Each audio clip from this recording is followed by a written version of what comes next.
കാര്യം ഈ കണ്ണിന്റെ ഉടമ ഇവിടെ എവിടെയോ ലൈവായിട്ടുണ്ടിപ്പോ, അതും കയ്യെത്തും ദൂരത്ത് തന്നെ. എന്തൊക്കെയാണെന്തി പറയുന്നേ? ഇത് വെറും ഡിസൈൻ അല്ല, ഈ സുന്ദരമായ കണ്ണുകളുടെ ഉടമ എവിടെയോ ജീവിച്ചിരിപ്പുണ്ടെന്ന്.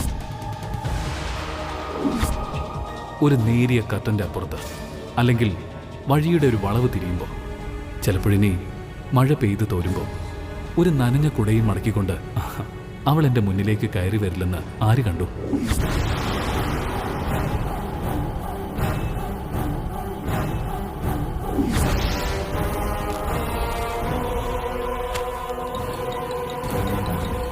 പ്രിയങ്ക, അമ്മ കഴിഞ്ഞാൽ പിന്നെ എനിക്ക് ഏറ്റവും കൂടുതൽ സെന്റിമെന്റൽ അറ്റാച്ച്മെന്റ് ഉള്ളത് ഈ കണ്ണുകളോടാണ്.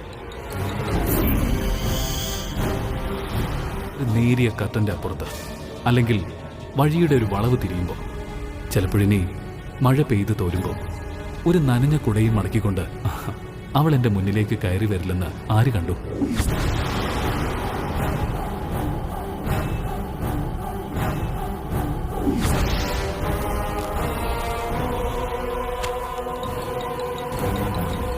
പ്രിയങ്ക, അമ്മ കഴിഞ്ഞാൽ പിന്നെ എനിക്ക് ഏറ്റവും കൂടുതൽ സെന്റിമെന്റൽ അറ്റാച്ച്മെന്റ് ഉള്ളത് ഈ കണ്ണുകളോടാണ്.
കല്യാണി,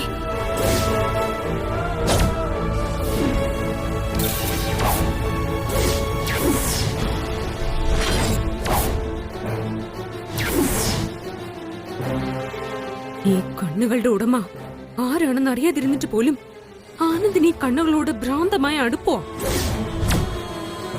അപ്പൊ പിന്നെ ഇത് നിന്റേതാണെന്നറിഞ്ഞ പതുക്കെ പതുക്കെ എനിക്ക് ആനന്ദിനെ നഷ്ടപ്പെടും. അത് സംഭവിക്കരുത്, സംഭവിക്കാൻ അനുവദിക്കില്ല ഞാൻ. ഈ കണ്ണുകൾ, ആനന്ദ് അമ്മയോളം ഇഷ്ടപ്പെടുന്ന ഈ കണ്ണുകൾ, ഇത് ഈ ലോകത്ത് തന്നെ ഇല്ലാതാകണം.